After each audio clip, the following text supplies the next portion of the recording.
শুক্রবার রাতে রাজধানীর বিমানবন্দর থানা এলাকায় অভিযান চালিয়ে জেএমবির ৭ সদস্যকে আটক করে মহানগর গোয়েন্দা পুলিশ। এদের মধ্যে ৪ জন পাকিস্তানি ও ৩ জন বাংলাদেশি। সে সময় তাদের কাছ থেকে জিহাদি বইসহ বেশ কিছু পাকিস্তানি রুপি জব্দ করা হয়।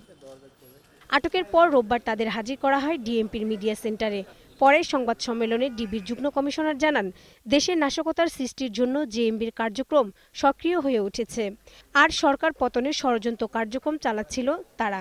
সরকারের বিরুদ্ধে কোনো ষড়যন্ত্র করে নাশকতামূলক কর্মকাণ্ড করে হয়তো সরকারকে বিব্রত করতে চায়, বেকায়দায় ফেলতে চায়। আটক পাকিস্তানিদের বিস্তারিত তথ্য উৎপাত্ত যাচাই বাছাই করা হচ্ছে বলেও জানিয়েছেন ডিবির যুগ্ম কমিশনার। তাদের বিরুদ্ধে আইনত ব্যবস্থা নেওয়া হচ্ছে, আর আহত 2 তাইওয়ান নাগরিকের উপর হামলাকারীদের ধরার চেষ্টা অব্যাহত রয়েছে।